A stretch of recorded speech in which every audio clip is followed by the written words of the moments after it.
Hi, welcome back to the Dylan Rounds case. Welcome if you're currently here in the live chat. I appreciate it. Take in mind, if you haven't watched last night's video, feel free to watch it after watching this. It was taking a look back at the origins of Brenner's phone. Not in terms of where it was found, but where it was bought from in the past. Going into all that. I'll provide a link down below in the pinned comment section. Today, what we're looking at is really the beginning of a burst of updates, things going on in the Dylan Rounds case.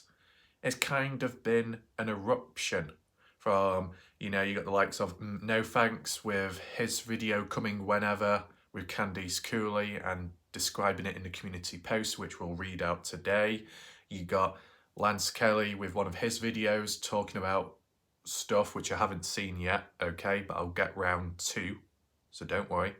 And even Jim Terry popping up directly to do with the Dylan Rounds case and starting a discussion on that part 1, part 2 videos just recently, okay?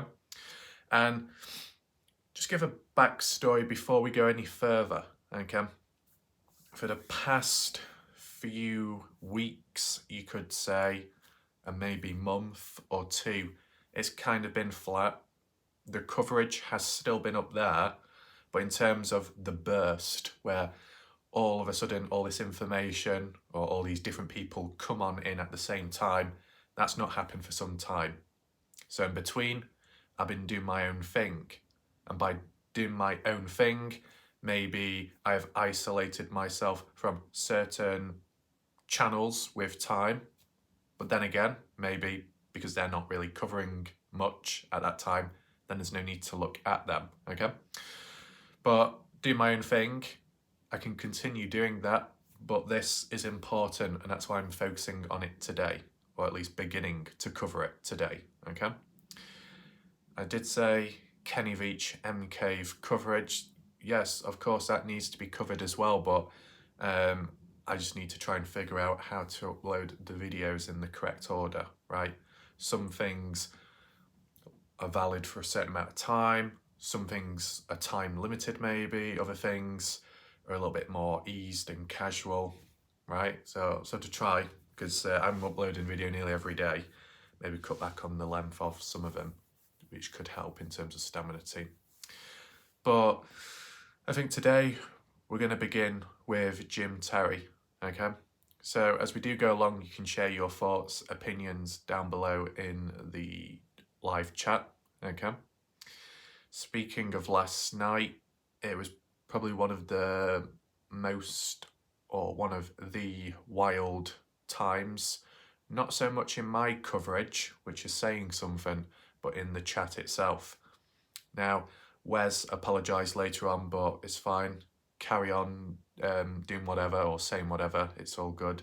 And to be fair, you got to understand that with Wes, because last night it was probably his first and only time out of the cage, off the leash from Indiana. Indiana was not present in the chat from what I could see. So I guess Wes was able to step up like a man and just go wherever he wants or say what he wants. I don't know if Indiana will be too impressed, but there you go. That's all fine. Speaking of Stoney, I did see a comment by her in the chat saying she can't handle a man, let alone two men at once. Don't worry. Basing it off Maria Moschano and Ashley and their chemistry, might become a triangle. Punchy triangle, maybe. Who knows? Maria's probably going to punch me in the face now. Bring it on, bitch. No, I need to cut back on certain accents because it's getting to that point where the accents are so good that people actually believe I'm gay. And we don't want that, no way. Okay, so probably get some deeper voices coming in at some point. Gotta maintain the balance. Gotta learn from Wes. Yeah, okay. An important point to mention in this video is when it comes to covering it, because it's to do with Jim Terry, it could lead to a bit of resistance in the live chat as we go along, okay? That's always possible, I know. But good behaviour recently. from at least my point of view, though with directly looking at this today, it could backfire. I'm not using content, I'm not using video footage, I'm not using material. I'm like relaying and giving my own opinion and analysis and breakdown of these important notes with the latest updates of the Dylan Rounds case and the documentary on Paramount Plus called The Lost or something. So I'm going to be giving my thoughts onto you. I know some of you may have already seen Jim Terry. If you haven't already, make sure to check the video out. I'm aware there is a part 2 where it goes through the call or something. Haven't got round to looking at that yet, okay? But at this time, I'll try to. Just want to look at the first part because there's some important notes to make note of. And also Ty as well, Ty Corbyn, the Ty Corbyn, mentioned some key points as well. So there's a range of stuff to look at, so it's all good, okay? Hopefully you can stick around and just see how things go. What I will say is, there is a chance that I could get a strike on YouTube because of this, maybe from Jim Terry or Mr. X. They seem to have become a bit more stricter in recent time, clamping down on other people using their material. I'm technically not, well, not really. I'm just giving my own independent thoughts, right? But you never know. Always got to be aware, always got to be prepared. We'll see what happens. You need 3 strikes and then your channel's completely shut down. So if I get 1 strike by them, it's like, it's a shame, it's disappointing, but it is what it is. Got to try and keep the case alive and just keep the balance going, even if it leads to consequences, even if it leads to me being worse off. I'm going to try and maintain that balance, okay? So, what point do we begin with first of all from Jim Terry's recent live stream and call-in panel? Well, I was like kicking it off immediately, right? To do with the executive producer, either directly calling JT or JT calling the producer. Whichever way around, conversation took place on the phone. Executive producer is the one behind the Dylan Rounds documentary, okay? I think it's May or April or something. Candice Cooley said it'll be coming out. It might be sooner than that. I can't remember, but I did mention it in a previous video, right? I know there's positives and negatives regarding this documentary. We can do a poll right now just to kick things off. Apologies for last night. I might have not been as active with the polls, but I was too distracted by the chat. So, you know, it's understandable, right?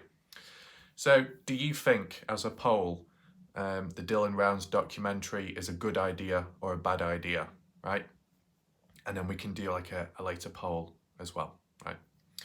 So, with Jim Terry briefly introducing this whole talk about the Dylan Rounds case, talking about the past as well, what Jim Terry suggested, what he said, what he predicted and it coming true, etc. Put that aside. One of the first key points was Jim Terry said the grandparents and the family have gone on camera, right, during this documentary, specifically the grandparents, both lots of grandparents. I guess Justin, Candice. So the likes of Larry Rounds, Karen Rounds, Dylan's grandparents, all coming onto camera. And that's quite important that, right? From day one up to now, the grandparents have not appeared in any interviews, any YouTube call-ins, interviews, none of it. They've not shown the face, not shown the voice, none of it. And it's like, kind of strange. People in the chat, in my chat with Time, have been talking about it. Cleo specifically locking in on it, so she has done well questioning it with Time. She might have been one of the first few peoples to question it from the beginning, at least on my channel. Saying, well, where are they? Me, at least, I was thinking at the time, well, could it be because of their age? Is it because they don't know how to word things? They're not good in front of a camera? Could it be? So they rely on Candice Cooley to do all the talking because that's what she is. She's like at the helm of the ship. She can talk and talk, maybe. But for now, the grandparents to appear on camera all of a sudden when the most critical time when they should have showed their face was at the beginning when it all unfolded, and yet they didn't. But they are now. Seems a little bit suspicious, right? You want to suddenly show your face. You want to suddenly, appear worried, concerned, share your story, your side of things. Why now? Why this late? You know what I'm saying? You could even make comparisons with the Kenny Veach case documentary, the Harvey Nightmare mystery. People showing up on camera all of a sudden. People releasing videos all of a sudden, tying it in with the timing premiere of the documentary, such as Sean Pilgrim, when it should have been done 3 years beforehand on November. And it's like, why now? In 2021. So, yeah. I will provide a link down below to Jim Terry's video. Jim Terry last time did get into a twist and start complaining at me because I supposedly didn't quote him, but I did, okay? So if there's any misunderstood language, it will be sorted. Don't you worry about that, okay? So Jim Terry did highlight it, saying, oh, isn't it a bit weird grandparents all of a sudden want to show their face on camera documentary? Is it because of the money? Is it because of the attention, right? To put their spin, their narrative on it? Maybe.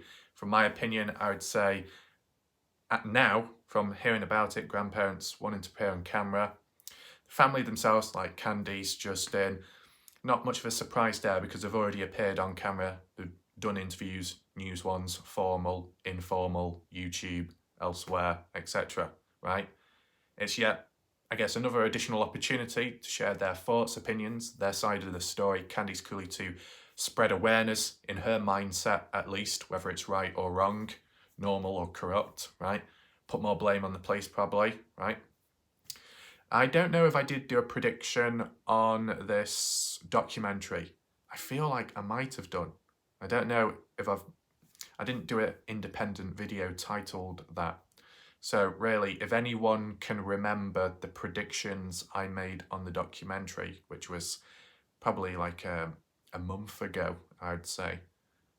It'd be interesting to see what predictions and how I worded it, because Jim Terry obviously did his own predictions with this documentary, I guess, or had his own idea of how it would be structured, at least, and it turned out he was right, okay, based off how the executive producer responded and what he said back, okay. So I think that's the first part, and this might be where we can tie it in with that second poll, right? So with the grandparents suddenly making an appearance when it's too late, and when the other family members like Candice and Justin, do you think that this documentary is being done and that these people who may have not appeared are appearing now to twist the story? Is it natural, this documentary, or unnatural, slightly corrupt? Keeping it vague so you can explain more in the comment section or the live chat if you wish to, right? It's kind of like an open-ended question poll, right? I think it is a little bit dodgy, like all of a sudden now. From your own experience, if you yourself, the viewer, have followed other cases, true crime specifically, and it's led to a documentary, how was that documentary covered? Did they do it justice? Was it kind of corrupt, one-sided, biased? If so, let me know down below. Because if there is a pattern, maybe it could apply to the outcome of this documentary too. I feel if I had to do a prediction right now, okay, although this might have come out and that might have come out, my prediction is when the documentary finally releases, from the general blind sheep, general public point of view, they would probably praise the documentary in a positive way or at least be neutral on it. As for the Find Dylan Rounds Facebook page community, people that should know more about the case or be up to date, yet they actually know less and are less informed, which is weird, but then again, they are looking up to Candice Cooley more often. They'll probably be positive as well, right? Then as for the more hardline people against Candice, they'll probably be very negative and critical towards the documentary. As for people such as on my channel, they'll probably highlight the positives and negatives, right? That's like how I think it's going to go, okay? That's my prediction, how people will react to it. Someone like Doug will probably praise it, right? Someone like Duty One probably praise it. As for the people that appeared in that documentary, I believe, from what Jim Terry said, Duty Run did make an appearance, and Heavy D, right? You think of Duty Run, okay, what, retired police in the force, right? He's done interviews with Candice Cooley. Candice Cooley, you know, likes how he does things. Duty Run, you know, is on side with her, in favour, just like Doug. Any brainwashing going on? Maybe, you never know. As for Heavy D, I mean, just because he has appeared on TV channels like the Discovery Channel, he is quite established, not just on YouTube but elsewhere as well, fairly quite well known. So, you know, he's going to make an appearance. Plus, he did make an appearance in the case right at the beginning with Candice Cooley when they did that interview out there. So that makes sense there. Bob on the Jim Terry live stream thing recently made an appearance as well. Bob, supposedly a retired police guy, so that's interesting. Didn't know that before. Also mainly appeared on the Shack Ladies live streams before that and still now, so that's okay. Bob's the one that actually I'm sure Bob might have criticised me in the past. Let's see if we can reconfirm that, okay? Because it's like, I don't know why he's getting a bit bitchy with me, unless it was someone else with a similar profile picture as Bob.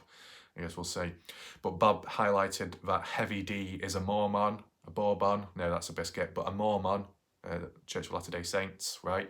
And I have seen that in Heavy D's videos when they talk about religion, talking about, you know, stuff like that, the depth of it. And it's like, well, there you go. That might be why Heavy D relates to Candice Cooley or something, because it's Mormon religion. It's like understanding or something. You know, so it could be a bit of biasness there. You never know. But then again, Jim Terry said Heavy D called out Candice Cooley right at the beginning when contacting Jim Terry, saying that Candice Cooley could be the one responsible for Dylan's disappearance. That's what Jim Terry said, passing on from what he heard from Heavy D. Don't know if that's 100% true, but that's what supposedly has been said. But then again, for Heavy D to change his mind and then work with Candice Cooley and assist, it's a bit odd. But then again, it wouldn't be a surprise, because if you've seen it with Doug from No Thanks, who supposedly was against Candice Cooley at the beginning or was negative towards certain people and then got on side with them later on and it worked, then the same can happen with Heavy D, right? And with Heavy D offering that $100,000 reward money, right, I'm sure it would have softened things anyway with Candice Justin. I want to know your thoughts in the live chat during that during that interview in the pole grain shed, pole barn shed, whatever you want to call it, right, in Lucerne. When you saw Heavy D offer that 100,000 to match Candice and Justin's 100,000, what were their facial reactions like? What was their response from your point of view? How did they react? Did it seem normal? Did they appear shocked, grateful, thankful, not bothered, thinking, oh yes, this is exactly what we need? What are your thoughts on that? I'll give you my thoughts very briefly, okay? I'd say the way they reacted, I think Justin was kind of slouched over or something. He didn't make as much eye contact in that interview compared to all the others in the past. Candice Cooley did maintain eye contact and was a bit more calmer, I would say. I was originally referring to the point back then that like Justin's behaviour has changed. Is he like hiding something, or does he just feel uncomfortable because of this is where it all happened? Candice Cooley seems quite cool, maybe a little cold, non-reactive, and she is literally sat in front and behind. That's where Dylan was supposedly killed. I can understand why Justin was rocking back and forth and looking down and fiddling with his thumbs and playing with the dog and not giving much eye contact, because he probably felt a little bit uncomfortable in there considering what supposedly happened, right? It's a weird thought. Now, who arranged for it to be in the grain shed? Like was it Heavy D? Was it Candice Cooley? Was it kind of like twisted or something? Like, oh yeah, let's put you into this place where it reminds you of your dead son and where it exactly happened. It just doesn't seem exactly right. It seems a little bit odd. Maybe because I wanted to make it more raw, more cinematic, channel more emotions, relate to people better. I don't know, but it seems a bit creepy, in my opinion. Okay, so that was a little introduction, right, to the Jim Terry video and this executive producer reaching out to him, and the point about the grandparents' family appearing on camera, this whole documentary, right? First point.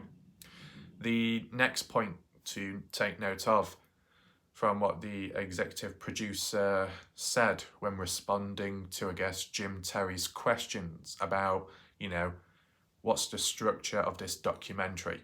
How have you gone about, recording this, recording that? Any interviews, besides grandparents, family?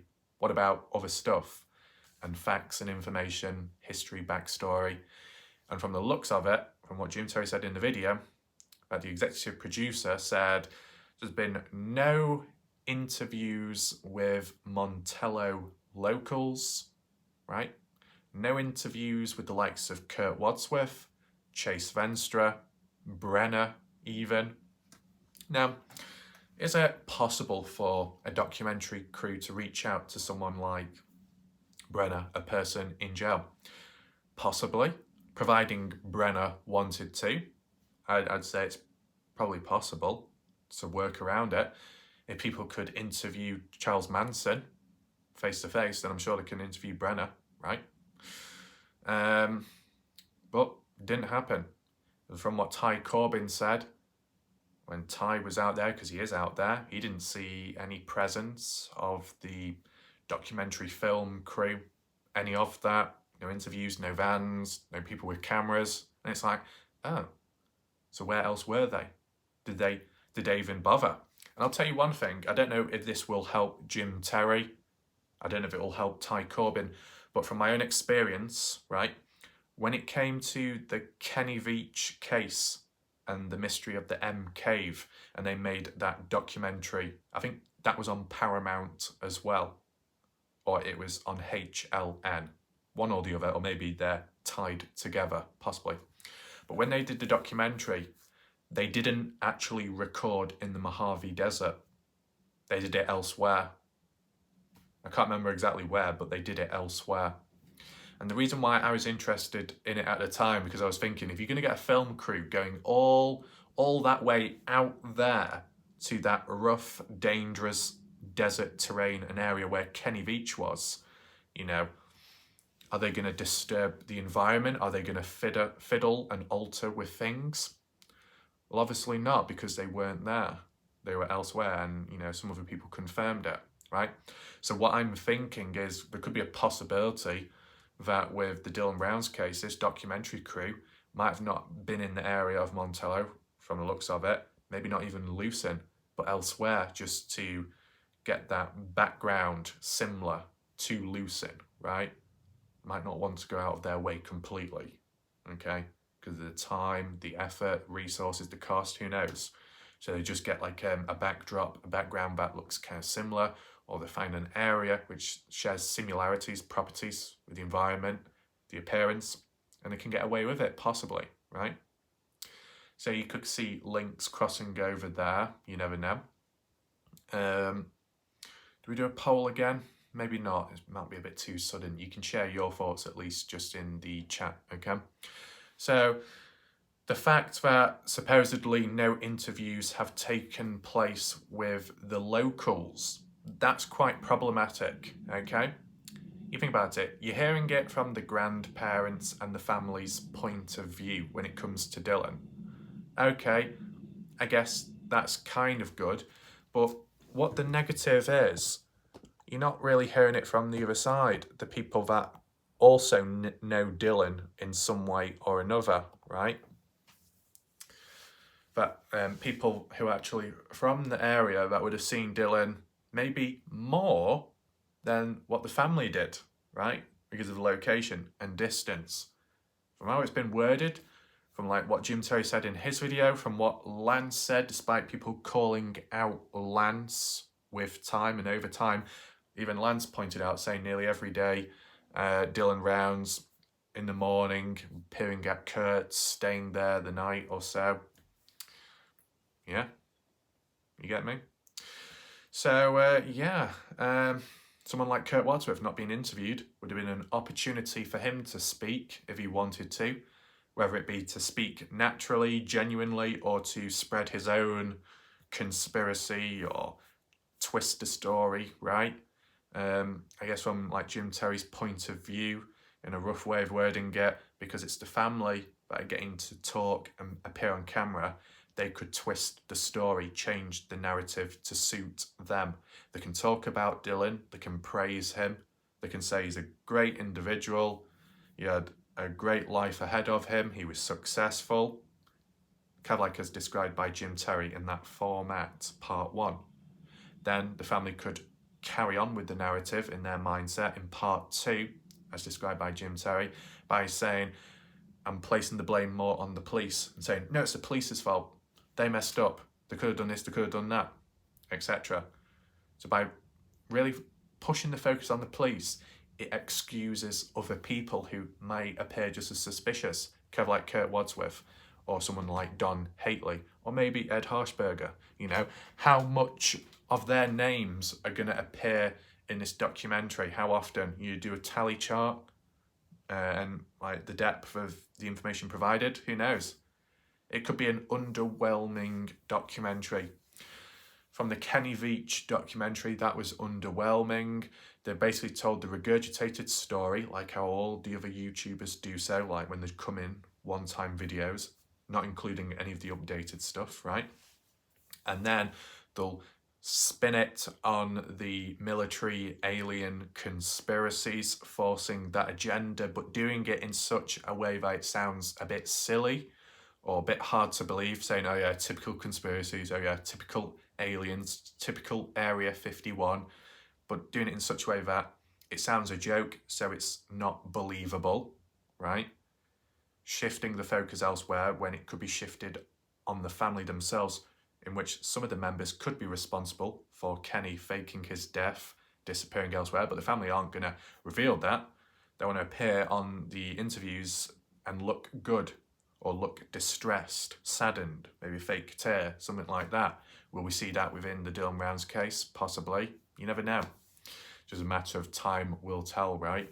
The fact that Chase Venstra not being interviewed, does Chase Venstra know about the documentary? Did he want to participate? I didn't check, but when Jim Say did that call, that interview with Chase Venstra, I think on the paywall channel part, okay? I don't know if there was talk about the documentary there. I don't know if Chase Venstra said, oh yeah, that documentary, I want to participate myself. Fast forward to now, not happened because no one reached out to him.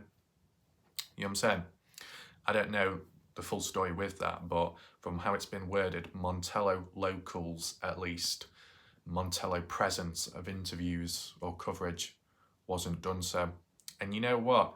It could have helped in a positive way, arguably speaking, right?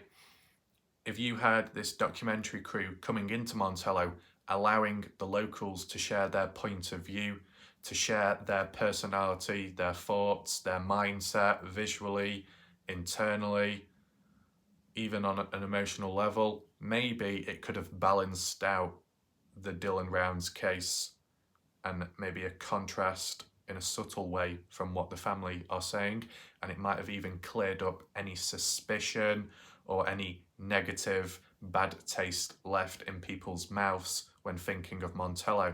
Because as I said, Montello, what was it described as in the past? Well, not much, because it was never really talked about.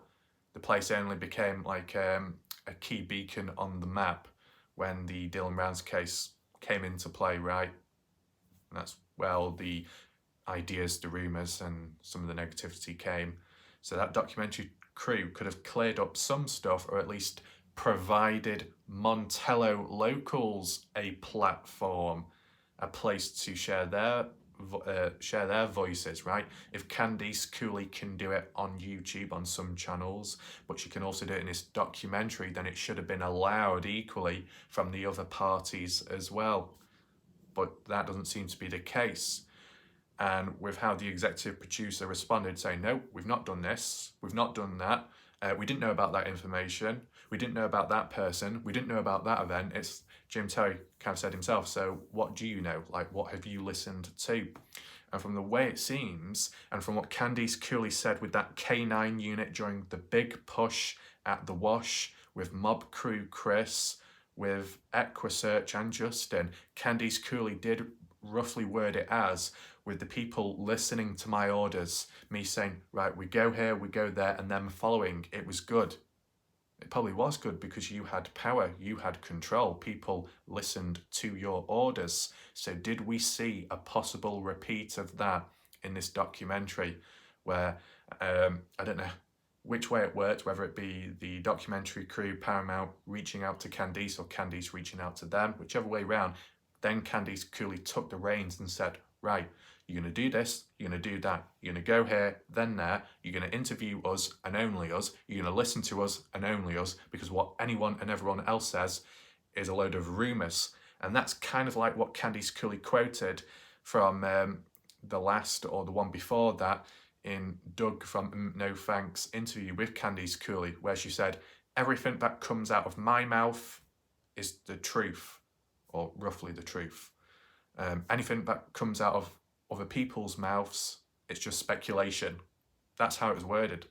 So we are seeing certain key quotes from people like Candice, which may foreshadow her behaviour or past behaviour, mirroring it to how things have been structured and how things have played out within the case, such as this documentary and the specific coverage, the concentration on a particular part and fulfilling a narrative based off how maybe Candice Cooley wants it to be. Now, does it involve Justin Rounds, right? We can just focus on Candice Cooley all day, and maybe Jim Terry did himself, but what about Justin? What about the grandparents? What about the friend of Dylan's, was it JD? You know, what about them? Do they play an equal role, or is it Candice Cooley on top and then everyone else is below? You know what I'm saying? Leave your thoughts down below. I think I need another drink. Getting very thirsty right now. Is this punchy? I don't know. Doesn't quite hit hard though. Okay, so with that in mind, I think it was a downfall. It was a negative that supposedly the documentary did not include these interviews. Even Ellen Berg didn't get a chance to talk, right, to clear her name, because one thing I will say, just very quickly on the spot, yesterday's video, supposedly, Ellen Berg supposedly accused or suggested that Quinton gave her a bad name as the town, hooker or something. She's going about doing this and that, sleeping with everyone. That doesn't seem to be the case. Ellen Berg, you know, being a good individual and, I can't remember how it's worded, being loyal to husband in the past or something. And in fact, it was Becky who's going about sleeping with this person and that person. Originally Avila's girlfriend, I believe, and then Brenna got hold of Becky, and then after that, during like some kind of standoff, I don't know if it was between I can't remember now, Brenna and Venstra, or Brenna and Aviles, and Becky's involved, caught up in the middle of it. Brenna gets his gun out, shoots or something, but not directly at anyone, and it's a chrome one. Ty Corbin also believes that could be the one which is missing at the moment, possibly tied within the Dylan Rounds disappearance, could have been used, disposed of afterwards. Tie that with that Walmart receipt previously, ammunition bought officially, possibly for that gun, which we can't find, right? Just a brief backstory behind that, right? Quinton responded back to Ellen Berg to do with that hooker portrayal, saying, I didn't say anything of that sort. As the spreadsheet tells a different story, right? Quinton typed it all in, but he's basically relaying information from what he's seen and heard from all these call-ins and live chats and live streams. You know, Quinton, you know, he said he's gone through and listened to a lot of different videos, right? So that's where he's got the information from, and he's processed it all into one place like a database, okay? So when I was reading it out, the initial part from 2021, it mentioned quite a bit about Ellen Berg in a negative way, in terms of, like I said, almost like behaving like Becky, right? So you could say maybe arguably slanderous, but, right, Ellen Berg seems like a good individual, you know, in all different ways, okay? Let's just remember where this came from, okay? Put Quinton aside, who just simply relayed it on. And I don't know if people seem to remember, but I heard it all over the place. It all came from Jim Terry's channel, from the looks of it. Like the talks, the jokes, the little digs. I mean, the structure of that channel is understandable. It is what it is, straight to the point and say whatever, anything goes. That's fine, that's fair, that's good. I respect that with Jim Terry and Mr. X. But just basing it off where this possible slander came from, portraying Ellenberg in a very bad way, from my memory, it came from Jim Terry's channel and maybe what Jim Terry said, right?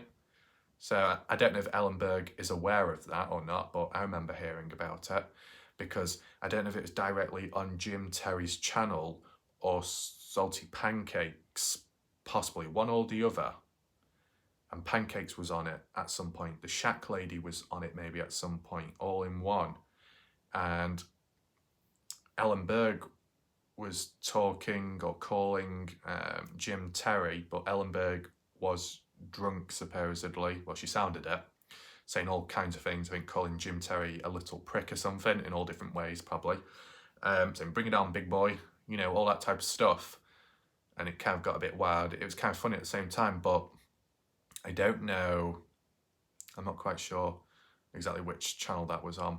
But basically, all I'm saying is, if Ellen has been portrayed in a negative way, I mainly heard it from either Jim Terry himself or at least in some of his live streams in the past, right? So I don't believe it's Quinton's fault. Quinton, from the looks of it, hasn't done anything wrong. He's just like relayed stuff into a spreadsheet and that was all, okay? So hopefully that clears that up, and if Ellenberg has any more questions, you can type it in down below in the comment section or the chat, okay? So, do we need to mention anything else about these interviews? I mean, what about Ivor Zadovsky? They could have interviewed him in Lucerne, you know, Don Haley, and then any of the other people in between. They could have, right? But they didn't, so that's the problem. Now, the next point is an important response, right? Okay. Do I read out the quote immediately? Well, Jim Terry did release a little bit of audio. I'm not going to play it because I'll get probably copyright or something, but you can probably view it yourself. Maybe you already have, but I will, you know, speak it out in like word for word, right? So I think it was like towards the beginning of the phone call conversation, and Jim Terry asked, right, are you aware? What was it? Yeah, there we go. Jim Terry said, did you talk to who Dylan was dating? The producer responded, Kurt Wadsworth? No, we did not. You see, providing that producer is the producer, the executive producer of this Dumb documentary, to answer back and say that name, considering Jim Terry didn't mention anything about that person's name to begin with, there was no interviewer biasness, there was no interviewer presence or negative effect which would change how the person responds back to please the researcher or the interviewer. That wasn't the case there, right? Because they've probably not talked before or not had a debrief or any of that or an introduction. So that's weird because like in a normal situation, right, I guess, if someone said, did you talk to the person who Dylan was dating? You might respond with, no. Wait, who are you talking about? What, Dylan's dating? Or you could say, no, we haven't because we don't know who Dylan was dating. But for the producer to specifically say a name, it's basically like they're confirming it. It seems like it. You know, with Jim Terry wording it specifically, saying, did you talk to who Dylan was dating? No name mentioned. Producer says Kurt Wadsworth. It's like, what, hitting the nail on the head with the hammer, almost. It's nailing the coffin, possibly. Now, how would the producer know about Kurt Wadsworth? How would the producer know about Kurt Wadsworth when they've not interviewed him and they've only listened to Candice Cooley? Considering Candice Cooley has... How should I say this? Considering Candice Cooley has always denied that Dylan is gay, right? And if this documentary crew have only interviewed Candice, Cooley and the family, you think it's going to be biased, one-sided, saying Dylan's not gay, Dylan's not gay, Dylan's not gay, all the police are to the blame, end of story. From like what we've heard earlier and what we've talked about and how we've analysed and broke it down, then how would the producer know who Kurt Wadsworth is when Candice Cooley probably didn't refer to Kurt Wadsworth to the producer or the documentary crew about being gay with Dylan when Dylan supposedly isn't gay? How does the producer know that Dylan's dating Kurt? That's the one bit I don't quite understand. Has the producer, the documentary crew, gone rogue and done their own little background research? I don't know, because from the looks of it, they don't know other information and facts or events that supposedly went on. So, seems a little bit fragmented there. But to mention Kurt Wadsworth's name is interesting, right? It's as if, like, indirectly, they're confirming that Dylan was dating Kurt. Now, if you were first-time impressions, right? You heard about Kurt in the early days, how he was describing Dylan, how he was getting emotional, upset and defensive, right? How he was supposedly going out there over and over again trying to look for Dylan, supposedly. If you knew about, from what Lance has witnessed himself, that Dylan almost every day is at Kurt's place or out and around, you could be thinking, oh, maybe there is something going on. But then if you heard about the age, Kurt's this age, much older than Dylan, you could think, oh, maybe it's just friends, just friends. Sometimes you get people that might be friends with the opposite gender because they get on better, they seem to understand one another. Or you might get where a person might be friends with much, much older guys, but it just seems to work. Now, without going too far off the deep end, when it came to me playing some kind of mobile game in the past, it was called Heroes of Camelot. It was just basically a card collecting game where you can battle people, almost like Hearthstone, okay? And majority of the people that were playing it seemed to be like fully grown adults or so. How old was I at the time? I was probably 15, I think, 15 or 14, something like that. And, the people playing the game were like maybe 26, 42, 50, Was it dodgy? No. Was there anything illegal going on? No. Was there anything creepy going on? No. At one point, I asked one of the persons, how old do you think I am? And this was at the time I was about 14, 15 years of age. And they thought I was 42 years old because of how I spoke and how I got on with them, right? And then when I told them my age, they were a bit taken back. I can understand if they felt a bit uncomfortable or it felt a bit weird because, you know how the world is, and how news articles and all those events go on, and corruption and people's lives being ruined or this being accused, them being accused of this and that. You got to be careful, you got to watch your back and stuff. So I can understand them being taken back, but just the fact that in that example, a younger person was able to communicate with older people without any issues, and it worked out. And people in the chat as well in previous videos on here said they have surrounded themselves with older people as well, and it is okay. So you could say, well, maybe the same with Dylan and Kurt. Dylan maybe having a stronger motive, being a little bit more desperate, but not in a bad way, just because of where he's stationed at and the fact that no one else is around, right? So to compensate for that, to maybe help him in a way. And Kurt was the one that stood out. Maybe the wrong person to associate with, possibly, but, I guess it is where it is. But, yeah. Is it ultimately, like, really important to whether Dylan's gay or not with Kurt or not? Well, you could say maybe because of certain theories and motives which could lead to Dylan's disappearance, but that's kind of in question and here and there in doubt. What I will say is, though, from this quote, what we worded, Kurt Wadsworth? No, we did not. From just saying that without even knowing Kurt or Jim Terry mentioning it, it seems to like undo everything. So like from how Candice Cooley has worded things and denied stuff, countered things, resisted against those points and narratives of Dylan being gay. and Kurt being involved, because Candice kind of brushed Kurt Wadsworth aside all this time whilst hammering in on Brenner, and really only Brenner and the police, sometimes more with the police than Brenner, and that was it.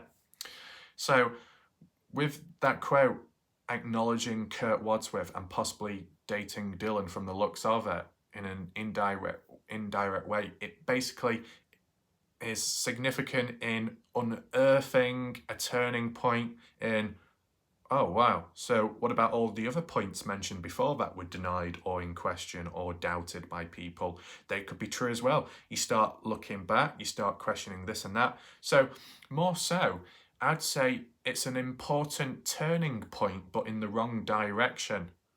Looking back retrospectively and then questioning and going against stuff from what was previously discussed and debunked, supposedly, right? Maybe by Candice Cooley. So you could argue it's almost like going backwards in progression, but at the same time going forwards in the eyes of Jim Terry and what's come about. Maybe the second video might explain more, but I've not got into it yet. Maybe this can be a part 1 or something type video. We'll just see how it goes, okay? So, that was an important point, I'd say. The next one, JD, Dylan's friend. I'll be honest, everyone says JD, but what's the first name? J, J-A-Y, Jordan, Justin, Jeffrey. Like, what's the first name? Because I've never heard it before. I've always heard JD, right? But what's their full name? Does anyone know? If anyone knows Dylan Round's friend, JD's full name and not just his initials, feel free to list it down below, because I've never heard about it. I have heard about JD here and there in the case, maybe not that much. I heard about it in the past to do with like Candice Cooley taking Dylan and JD on a holiday to Hawaii or something, and either something went on there or there was some kind of discussion, but it was never talked about or analysed. Does anyone know about that? Something about that event, that holiday. I don't know if Dylan may have opened up to JD or if JD suggested something to Dylan. I'm not quite sure, but people have said you need to look at it, but how do you if you don't have the information?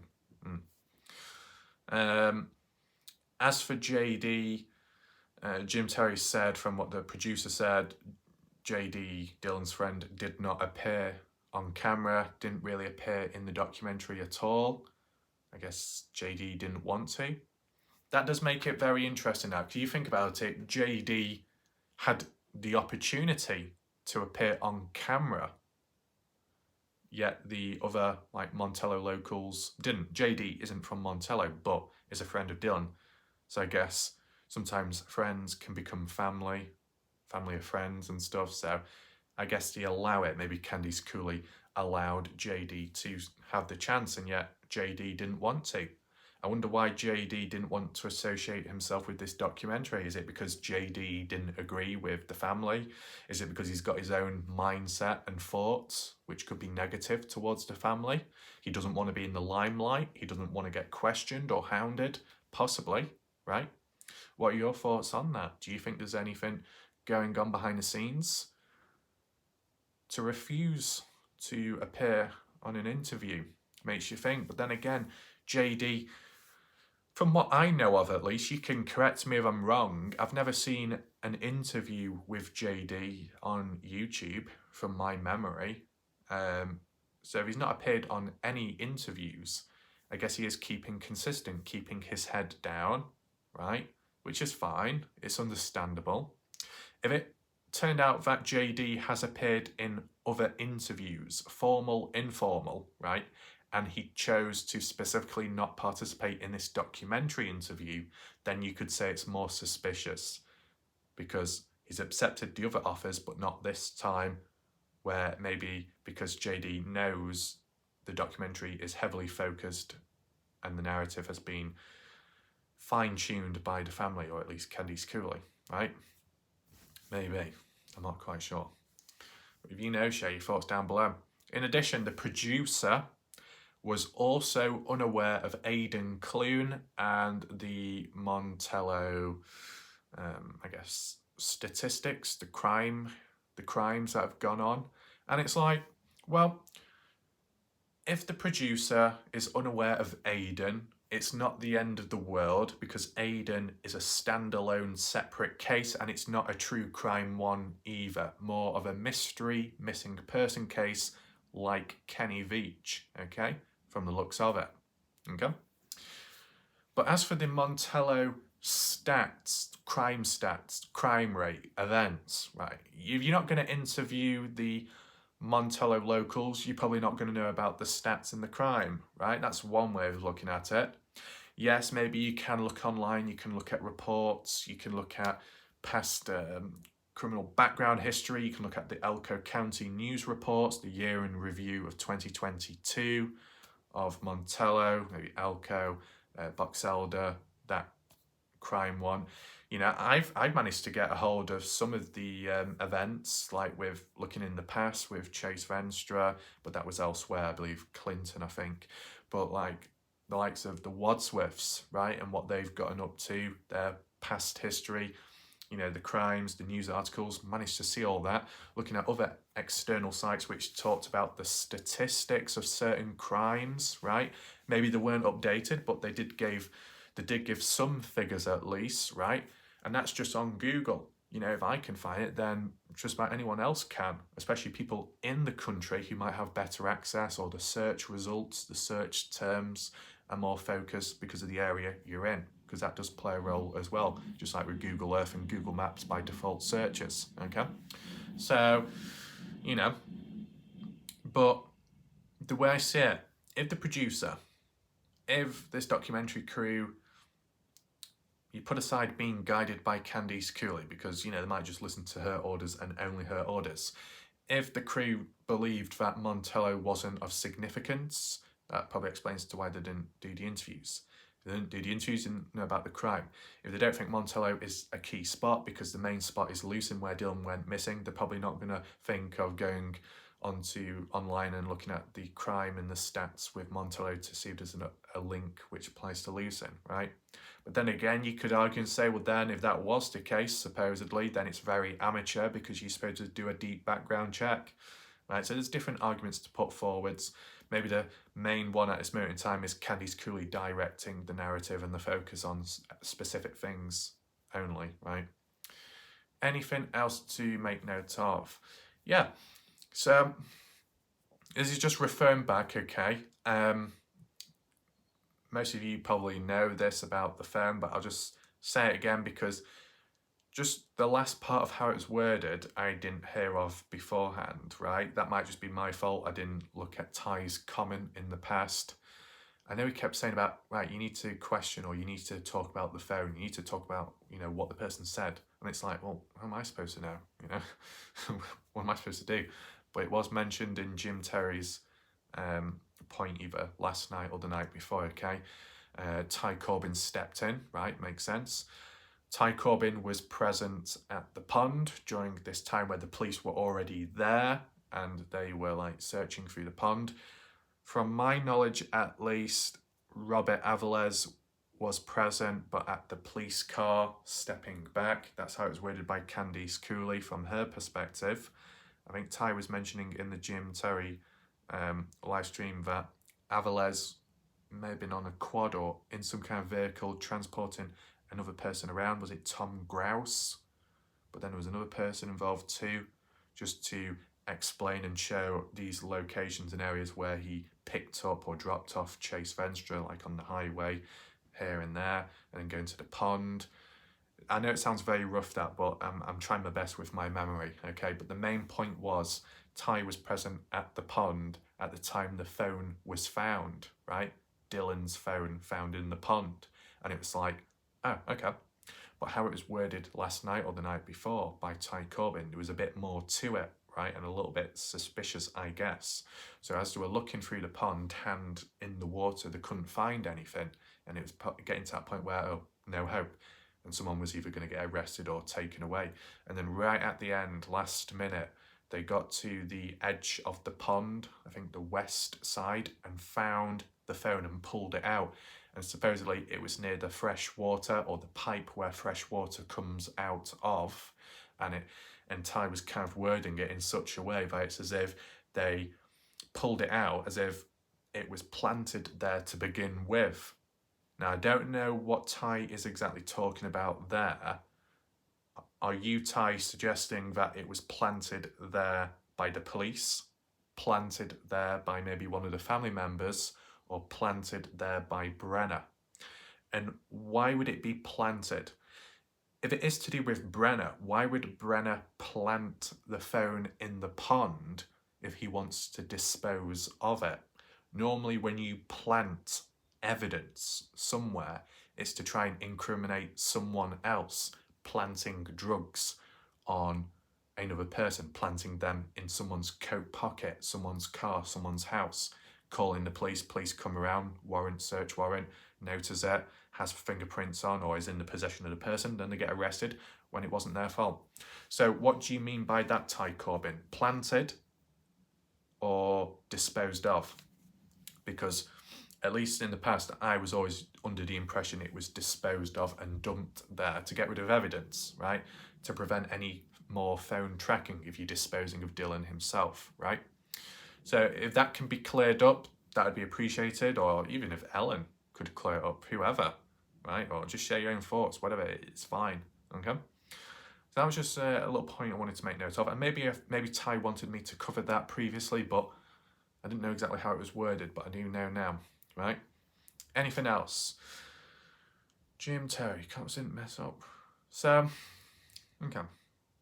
The way Jim Terry was wording it, and it kind of ties with what Ty Corbin said in terms of the police. Jim Terry, from his video, basically said that the cops, the LE, didn't mess up. They simply didn't want to work for or with Candice Cooley because she was argumentative, she caused trouble. And that can be reinforced with that Elko Journal 2022 year review newspaper online, which was presented by Doug from No Thanks, which Doug wasn't too appreciative of, was actually quite negative towards because he supports Candice Cooley, but the way it was worded by an unknown source is that Box Elder County, or Box Elder County Sheriff's Office, was described as doing everything right, nothing wrong, and it was Candice Cooley starting her own investigation and witch hunt against the police and speaking very negative and complaining a lot, right? Kind of like how Jim Terry just worded it in his recent stream, from his opinion, right?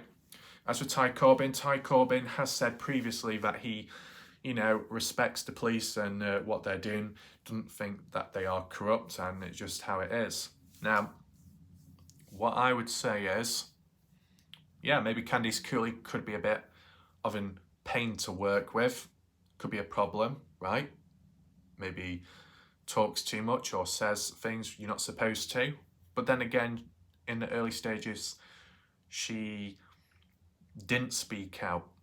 She actually tried helping the police when the police messed up with the public page of Namus Dylan's profile, saying that the key fob has been returned and the gun, or it was just a key fob at the time, right?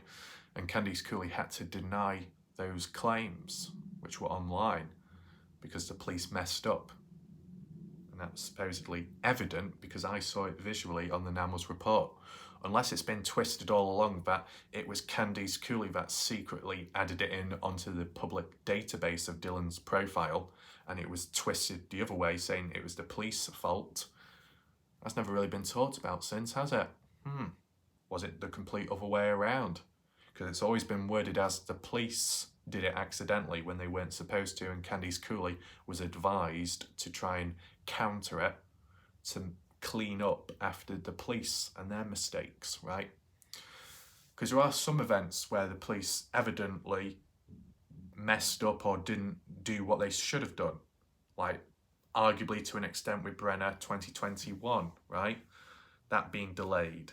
Could say it's because of the virus, you could say it's a bit of an excuse because it's out in the open, it's not dense and compact like a city with the lockdowns, it's open.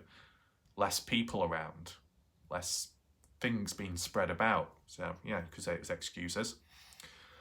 But even just simply the June 2nd spring cleaning, Brenner allowed to move the grain truck and, you know, dispose of things from the shed, clear up. That's not normal. If it's a crime scene, which technically it was, but it wasn't by the LE, but it should have been, then nothing should have been moved or taken away or added to. But that's what happened, and LE allowed that. So that's not good.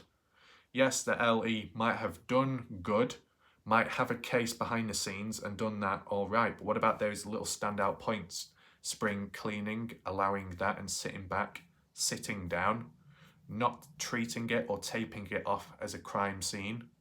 In the eyes of someone like Ty Corbin, who speaks somewhat positive about the LE, Ty, what are your thoughts about the LE allowing the spring cleaning and some other events? Is that normal? Do you think, Ty, that considering you followed the rules, considering that you made sure not to step or encroach on private land, despite some of us doing so, you know, despite you following the rules and guidelines, Ty, do you think it's normal that the LE didn't bother taping the actual restricted area off? You think that's normal, or you think more should have been done there? Because from the looks of it, you do support the LE. So just those individual events, what do people think of that? Sometimes people talk too much as a whole or vaguely without looking at individual events which clearly highlight this or that in a negative way or goes against what they think, and they don't seem to question it much. Okay. Apologies, I'm getting a dry mouth because I'm talking a lot, right? Anything else? Ty, I said Ty said himself he's never seen the crew out there. He also said from what he saw at the time, or what he didn't see at the time, was there's like 500 strong people going in like a grid motion, searching about the lands, arm in arm. That never happened. Could be timing, depending where you are at the point. He did acknowledge that. But if there was like 500 people, or even just 100 people out there, wouldn't you see hundreds of footprints all in one direction or something? Wouldn't the whole area be plastered with footprints or holes or marks or tracks? And yet, that's never really been mentioned, which is interesting. I mean, there are some other things to talk about, but I think that can be in a separate video, okay? Before we go on any further, what I do want to say is Ty Corbin mentioned some of his own personal opinions about locations. Yeah, that's fine. He'll probably check them out. He might have already checked them out, or he's done so much. He's doing other things in between. That's fine. Visually, I know what I can do. I can, in a way, spread awareness and help Ty Corbin out with the map analysis, with some of the locations at least. So don't worry, that will be the next video coming. It is quite an important one.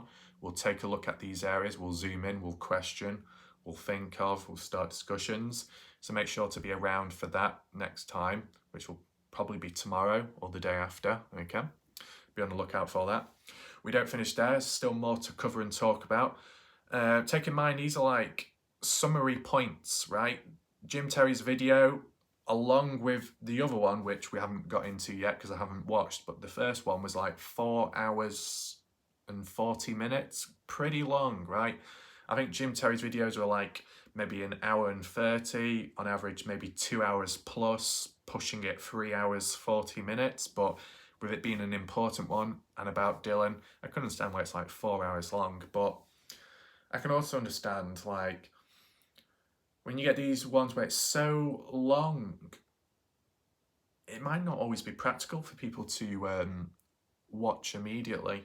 Some people might watch an hour a day, like, and just catch up on it, and then people are a bit slow or left behind, but you know, not everyone can keep up if you're doing other things as well. If you watch both Jim Terry's videos, it's like 10 hours worth in a singular day, right?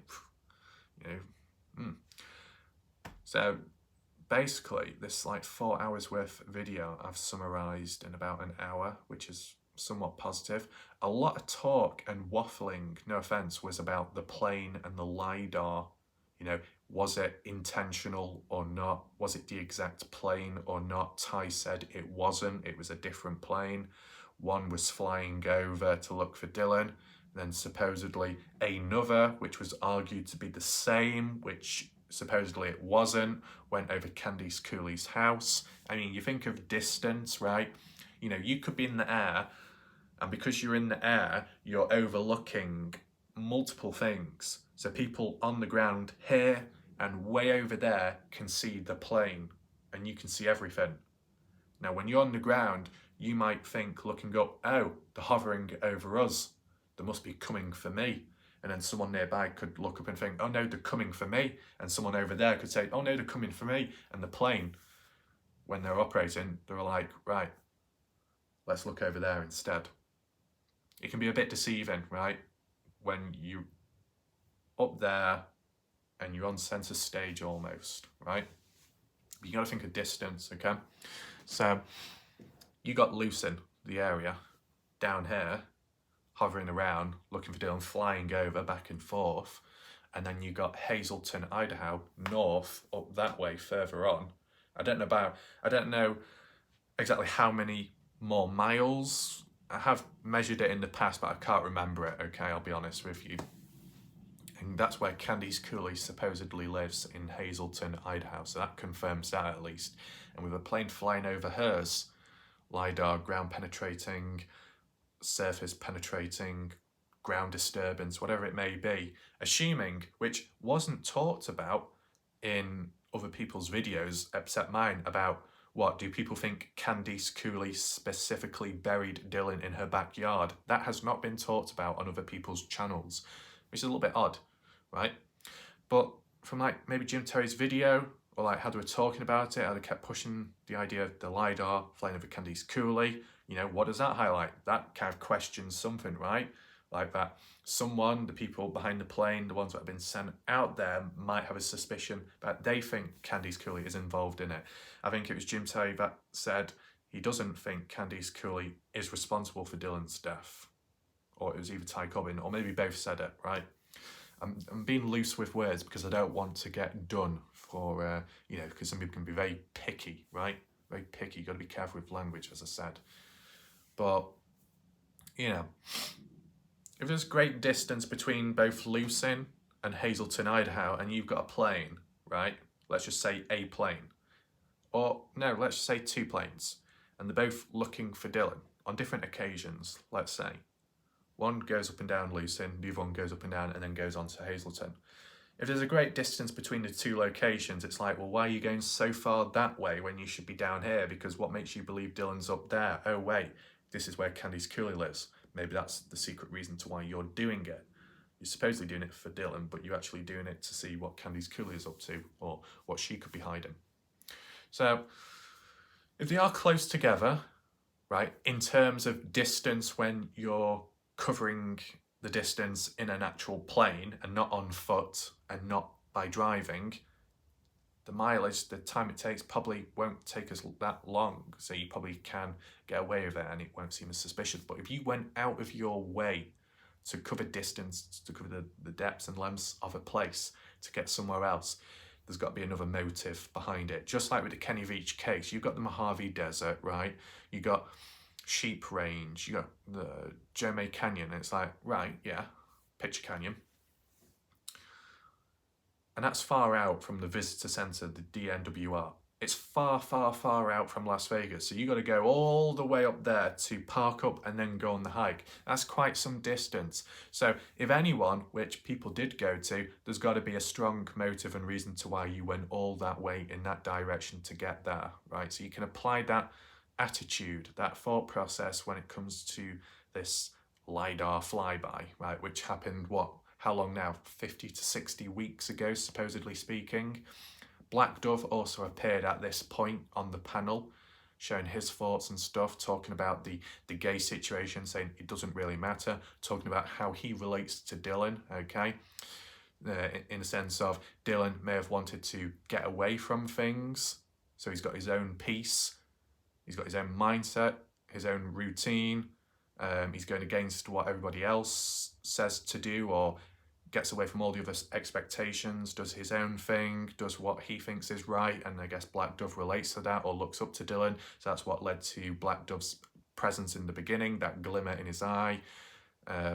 Everyone's, well, not everyone, but several different people have been influenced or related to Dylan in some way. That's why they've got involved. As I said, because I'm a little bit more realistic, I've not related to Dylan or looked up to him, but I believed it was a case that had similarities to the coverage of Kenny Veach in terms of stamina, in terms of coverage, in terms of style, in terms of the maps, in terms of the layout, the structure, the outcome, the people with time, the characters, right? The hierarchy and how it can play out and the predictions, right?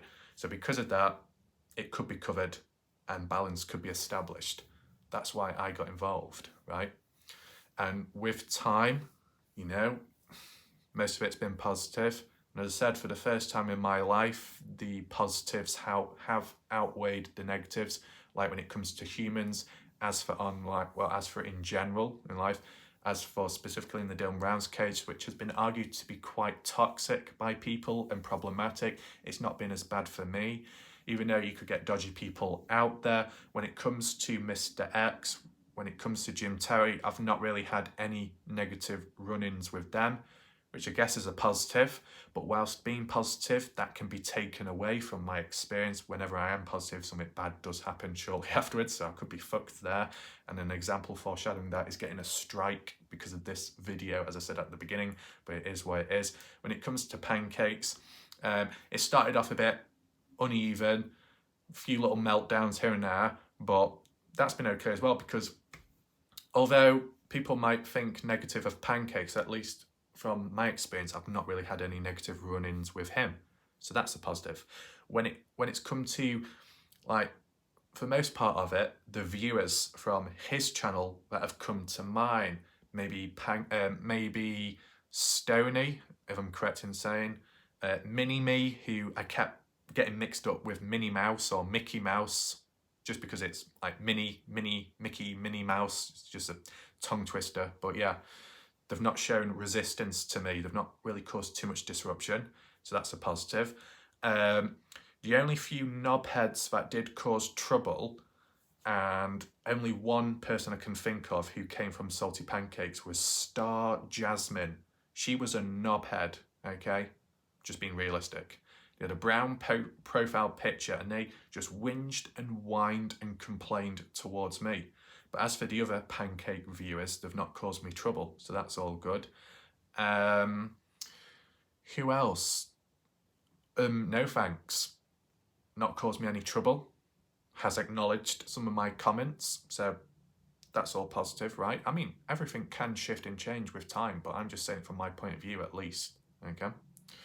So, everyone has a different reality in general, anywhere, any place, any time, just in life, but my reality is probably much more different to the majority of humans out there, at least for a certain concept aspect of like online. Most people say online, it's bad, it's nasty, it's horrible, you'll die, you'll get threatened, you'll get killed, okay? You get groomed, you get taken out, you get bullied, you get this, you get that, you'll develop health issues, mental issues, you'll get completely crushed.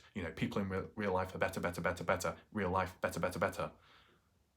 I've experienced the complete opposite in life, okay? That's just my experience, okay? Not everyone can relate, straight to the point. Maybe I just got lucky with maybe the coverage, maybe the community, maybe the timing, or just maybe the actual theme or topic, but whatever, I appreciate it. Majority of humans in the chat right now and all the times in the past have been good people, really do appreciate it, okay? We're not going to suddenly bow down and start some kind of come by our campfire meeting where we get all the potions out and blessings and start holding hands and then sharing tears and crying because there was enough crying done last night with all the wild stuff going on. I mean, I think Stoney ran out of tissues. I think Ashley ran out of stock in Walmart. Just one of those things, right? Completely different, but positive. Okay? My God, my mouth is dry. That's what she said. My God, we need munchies. Munchies. Oh, not munchies. What? Punchy munchy. It's a tongue twister. So, referring back to this Jim Terry live stream, Black Dove making his presence, sharing his thoughts, how he relates and how he understands Dylan in a way. Okay? Then, who was it? Bob appeared, talking, giving his point of view, talking about a place of interest where Dylan could be dumped, and where Brenna went to take rubbish. We'll look at that in that next video, don't worry, okay? I looked at the closest place possible. And then they were talking about the hygiene of Dylan. And I guess it's like people who have seen Dylan, I assume, or telling stories from what other people have said about Dylan, that Dylan would turn up dirty, messy, covered in dust or hay, straw, whatever it might be. And his standards are low, his trailer being a mess, leaving stuff on the side such as food, not putting stuff back, not washing enough, maybe smelling as well. You know, does he care about himself? Does he have mental issues? Then Shaq Lady appeared in one of the videos saying, is he high functioning? Does he have autism? Could that have impacted how he operates around people? Well, that seems to all go against from what Candice Cooley said. Candice Cooley saying that, yeah, Dylan had friends in school. Yeah, Dylan played around with girls. That sounds a bit weird saying it like that, but, you know, they're all of the same age. Basically, Dylan did have some kind of interaction with people and of the opposite gender, and it was positive. And you fast forward then to when Dylan, you could say in a way, isolated himself by going to Lucin, or in the eyes of other people, the family forcibly isolating Dylan from others to go to Lucin. Dylan himself, whether he does have issues, physical or psychological, what I would say is maybe Dylan, you could say, is vulnerable in some way, but he's proactive, or was, and he shifted and shaped the energy, whether it was positive, negative, aggression or sadness, into a form of sublimation and not displacement in terms of somewhat meaningful stuff, which could be argued as ineffective or unsuccessful in the eyes of Jim Tay, which was farming, which was, you know, his farm and custom farming elsewhere, working with others, no work disputes from the looks of it, at least from my knowledge, earning money to then put into his own farm and expand in the future. And with him having a mindset of wanting to take over and buy the grain shed down the line and elsewhere, he already had a plan in mind. And if someone was struggling to function or to operate on things, you know, it doesn't seem to be the case with Dylan, because Dylan knew what he was going to do, which is in a way a positive. And when it comes to the part like with other humans, right, maybe he's limited in that area, whether it be by choice or not. Maybe he does have issues, and yet he managed to, you know, think, right, Montello, people down there, go to the bar, hang out with Kurt, maybe regularly, more so than what people think. And that was a success, but maybe it was with the wrong crowd of people, right? People criticising Dylan possibly for this or that, for being around that person in that community, and yet if Dylan never went missing, let's say if Brenna never existed, and maybe Don as well, and Dylan was still doing what he was doing, going down to Montello, hanging out with the people, even Kurt, even though that could have been dodgy, would Dylan, would the community, would the case have been looked down upon negatively as it is at the moment? Or not? Would it have been a bit more positive? You probably could say, yeah, well, because he didn't go missing, so it would have ruled out that. But then you could counter it and say, well, maybe it could have led to an internal investigation case down the line, which could have led to this whole grooming scandal, which then could have, you know, played out longer. That's the only one. But, you know, you can see Dylan not only had a plan with the farming and what to do and what not to do, but he seemed to have a plan of, right, I'm bored, or I'm in an area where it's very quiet. I'm going to go here, I'm going to go there. So then it's not as bad, not as quiet. And that's what he did. Maybe it didn't work out down the line, but it did in the short term. You know, you look back at the years, what, 2-3 years, and if it is true that he's been in Montello quite often, for most part of it, he didn't seem to go wrong then, and only just, it got to the 28th of May 2022. Well, the snap mentality, you'd think, because if it was planned, then why was it not done sooner than later, right? So, yeah, oh, knock that off, stupid twat. So, in terms of your opinion, okay, we'll do a poll right now. Do you believe that Dylan had bad hygiene? Do you believe Dylan failed to look after himself? He was too focused on farm work and that was it. What are your thoughts? And if so, feel free to list your thoughts on, do you think Dylan had any issues, right? Because I know some people have said that, oh, he looks a bit ill in one of the photos. But then again, you look at me in the last fucking video and I looked as pale as a vampire. So, you know, either I must be fucked, right? Just to put it into perspective, okay? I personally don't think Dylan seemed exactly ill. The only bit that made me think, oh, could it be something, is when I looked at that NAMO's report and heard that Dylan is 6 foot and 125 to 145 pounds or something, and it was like, whoa, a little bit underweight, kind of. I don't know. And maybe the only other photo was the one Candice Cooley posted on the Facebook page probably a few months ago, where he was in the kitchen of a house. I don't know whose house it was, and he was at the sink and he looked kind of thin in the face, and his skin complexity, if you call it that. I think Glitter Galaxy pointed it out back then with her thoughts.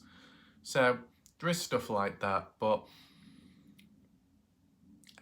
whether Dylan had issues or not, health issues or not, it's treated as a criminal case, murder, so it wasn't natural causes. And if it was natural causes, then why was he buried? Like, you would have just found him like that and you would have reported it, like Brenner would. I mean, I won't do another poll because it's too soon, but just respond back in the chat right now. If Dylan died unexpectedly due to natural causes, do you think Brenner would have helped in some way? Would he have called the police, called someone, or would he have just left Dylan as he is, or tried to bury him? What are your thoughts? I'm just thinking of alternatives. If Dylan was in a farming accident, kind of like how Don was in 2020, do you think Brenner would have rescued Dylan or not? What are your thoughts? Although that stuff didn't happen, it's like just wondering, if it did, would it have been any different, right? Would Brenner have helped or called the police authorities to save his own back, just in case they thought he was responsible? I know if they did an autopsy, they would eventually clear his name, but in the early stages, right? Or would Dylan just been out there and supposed people not hearing from him, would other things be done? I mean, if that really was the case, the family still would have come down, because if you think about it, Dylan didn't respond back after like a day or two, and then the family were already suspicious and worried and concerned. So, like, if it was a natural cause of death, then the family probably would have responded the same exact way. Brenner might have been criticised for not reaching out sooner than later, but he wouldn't have been the main guy. I'm just thinking about it, you know. If he doesn't snap, he's not going to go after Dylan. So if something happens to Dylan, will Brenner step up, or is he just thinking, whatever?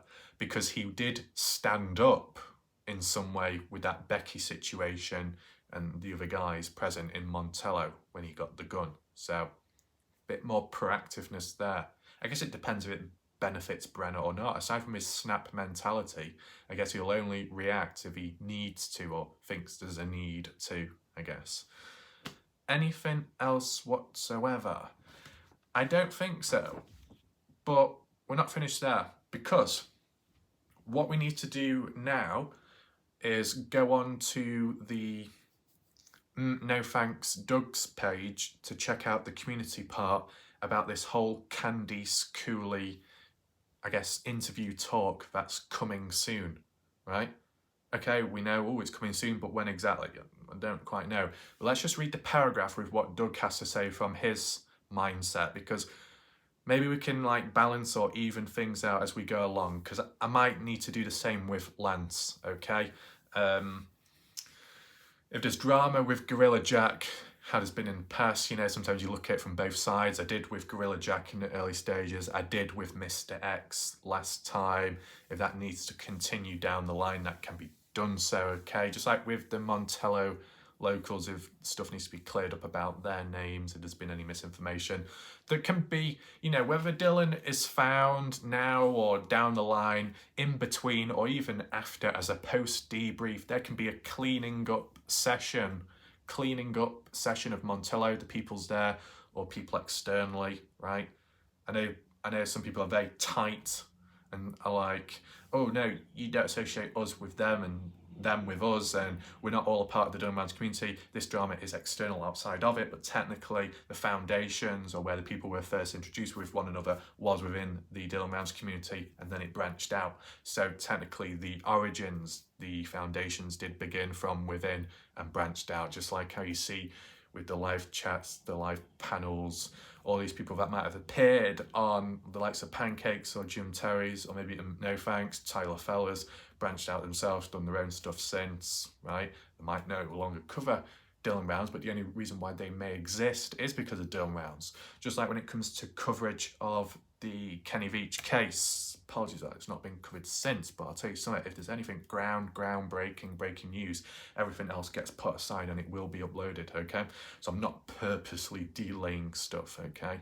It's just because this important stuff is taken over, which is Dylan Rounds, okay? But yeah, I think the flow's kind of gone now. But yeah, let's move over to Doug's channel and see what's been said there. Okay, so here we are from the channel No Thanks. This was done 20 hours ago. Let's just read what it has to say. Hashtag Dylan's legacy. Speaking to Candice Cooley again today. Do not think for a second Dylan Round's case is cold, as its important things have been kept the way they have these past months. Dylan is always on our minds, as well as the Cooley Rounds families. Okay? So the bit where it says, its important things have been kept the way they have these past few months, I guess that's in relation to what we've seen vaguely by Candice Cooley. Kind of keeping a low profile, not saying too much, not releasing as much as she's done previously, because things are being pushed forwards in a positive direction, I guess. And from the way it seems here, Doug has been in contact with Candice in the background too. And I guess things are going to be aired public. To what extent is unknown, soon or so. Because it says speaking to Candice again today, I don't know if that means he just had another casual conversation with her, or they did an interview with her today, which was 20 hours ago, and then it's going to be uploaded as a live video premiere down the line. Because doesn't No Thanks do actual live stream call-ins with Candice Cooley and with like the chat at the same time? Kind of different to my format, but you know, I guess so. This might just be just another talk with Candice in between. But it says, channel alert, back to business. It's been fun roasting some of these negative channels, but we are losing traction, staying focused on partially wrong goal. We cannot change another channel or their behaviour, only ours.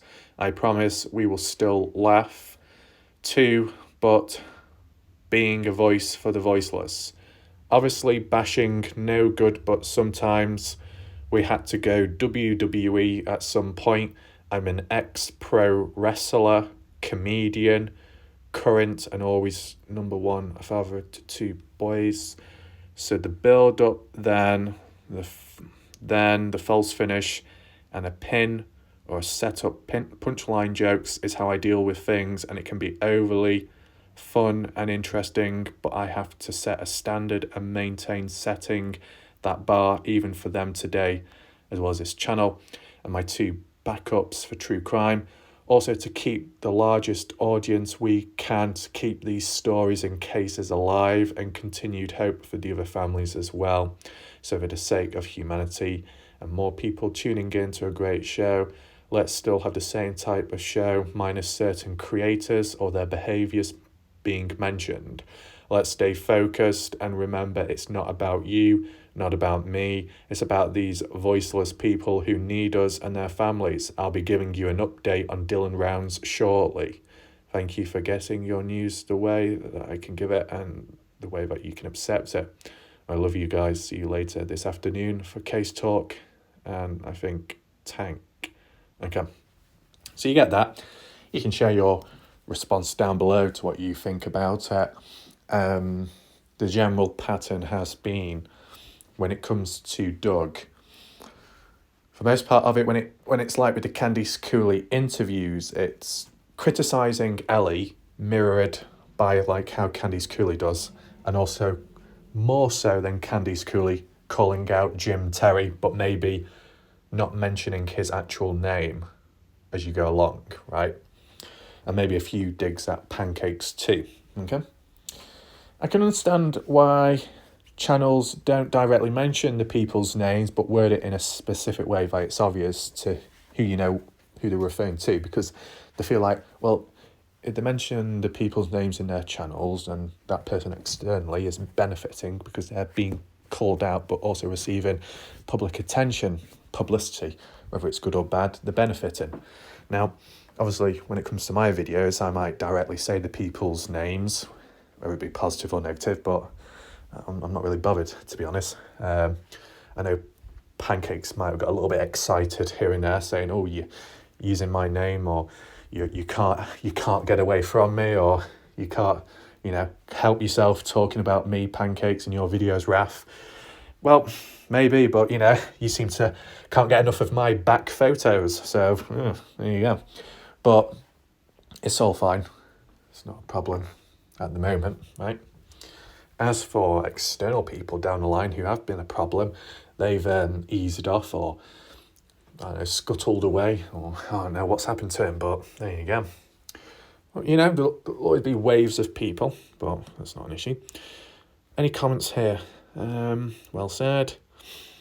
I happened to see that vile person speaking of him yesterday on YouTube about a special show they're doing. I hope Candice doesn't allow him to ruin it for them. Is Andy talking about Jim Terry, I assume? God, wouldn't it be awkward if someone was being indirect talking about like someone like me, and then I read out and then I'm like, wait, who are they referring to? I wonder who is such a knobhead. I wonder who is that prat? And then it's like, oh, they're referring to me. Oh, that would be awkward, that. It would, but I don't think we've come across that yet. What does it say? Sherry, first, I have forsaken all other true crime shows, quit my membership, except you and Lisa. I enjoy the off-topic humour to get through life. Right, okay. With all this sadness, darkness and loss of lives going on around us, laughter has always been a way of coping through tragedy. Okay. Focus on being voiceless. We have to laugh sometimes to keep from crying as life gets heavy. Okay, Dylan's like, see, and then we got Nikki, but a different Nikki this time. Nikki UK. Okay. Oh God, I've popped up as well. There you go. Yep, I popped up. Just a very neutral comment, but you see the consistency, right? Okay, I said with the flow of Doug's videos at times when it's kind of like laughter seriousness, it can be a little bit too abrupt, like a roller coaster. There needs to be a little bit of consistency. You see that more with the Candice Cooley interviews, to be fair, on Doug's channel. But as for the other ones, when Candice Cooley isn't present, the structure is a little bit wonky, okay? That's just my opinion. But this pattern of laughter or lightheartedness breaks it up a little bit. There's no harm. If Candice Cooley does it herself, joking from time to time, aside from all the other dodginess and questions, I mean, it's like, my God, all along, I've been doing the motels, I've been doing KFC, I've been doing Burger Kings, I've been doing fucking everything, man. Now it's finally being indirectly appreciated. About time. And you know what? Speaking of time, I think it's time to decompress, right? And I don't mean putting your head in between Maria's thighs and being crushed with your skull. I'm talking about going to a spa. Okay, you remember them? And so here we are. As you can see on screen, these were the two locations we first infiltrated. We progress onwards, right? We move down. We work our way down, just like the hands bearing on, gripping to the thighs and working down, just like a massage. It's quite fitting considering where we're going, right? So we've got a few further out of town, which could turn out to be a little bit more rough and rugged, but we'll get to that with time. It's all about patience. Good things come to those who wait. Okay. Let's look at Sego Lily Spa. Now, you remember this. The initial first opening photo appeared some kind of psychologist meeting. I mean, is Jordan Peterson going to show up or something and then start talking on and on? Yes. No. I mean, it's like, take a seat, okay? Stoney, you want to share your troubles and worries with your wonky glasses? Like, do your glasses need therapy? Have your glasses been through a lot, okay? I don't know. Ashley, do you want to sit down? Don't worry, Ashley, okay? You can share all your stories and emotional distress from all your WWE collectible figures that have been thrown about the ring, have been attacked, hurt in all kinds of shapes and forms, been put in stretchers, submission holes, maybe broken too, losing the odd limb and head and trying to be reattached afterwards. Seeing that actually probably breaks your heart, but just what goes on in day-to-day life. So you want to share about that, feel free. And let's not forget Jar Jenny, if you're there, I don't know, feel free to sit down, explain your scarred experiences of all those times of going to Walmart, how troubling it was, how you felt out of control, how you wanted to take back power but couldn't because of all the confusing directions and price tags all over the place, almost blasting down upon you, cornering you, surrounding you to the point where you couldn't breathe no more, breathless, but not in a good way, yeah. Okay. And even Ellenberg, please, Ellenberg, feel free to take a seat right now. Open up, share your thoughts and opinions of all your worrying and troubling visions and experiences of having to witness Kurt Wadsworth sing for the 69th time in the same night and maybe randomly appear in Rontello's basement. I don't know what's going on, Ellen. It doesn't matter. Okay? Let's move on. Okay, let's not, because we're in the same fucking room. What the fuck is this? Is this some kind of escape room? Oh, no. Yeah. Oh, yes. We've upgraded, of course. Not only are you getting a bed, but you're getting a firm, padded one, right? If you're being pounded away, you need some durability and resistance. Sure, those Motel 6s might not quite cut it, but there is more raw action going on here than in the kitchen, okay? So one needs to be prepared. And it just so happens that they stole my fucking neck rester. Have you seen it? Why they stole my neck rester? Oh my God. But basically, that's where if you're lying down on your stomach, exposing your rear end, okay? That's where your face is almost like compressed in between that hole. It's as if your face is giving birth to that neck rester. If a camera was on the ground pointing up, it would see your face, your nose, your cheeks squashed, your mouth moaning in complete discomfort. Someone like Moany Stoney could be moaning, right? Moany Stoney. Maria Mushroom Mushano, I don't know what the fuck you call it. Grande. Same height as me almost. Towering me. My God, I better not piss Maria off. Maria, if I piss Maria off, it's going to be one of those scenes where she grabs hold of me and almost pins me to the wall and lifts me up, and then the camera angle appears she's taller than me, and then it'll seem like Maria is some kind of Maria Matrix. Oh my God. So fitting, isn't it? Wow. Anyway, whilst encaged in this room, a spa, a place where maybe Wes could not handle, right? He is in control, and now he is put in his place. But then again, maybe Indiana is the only key to unlocking that within.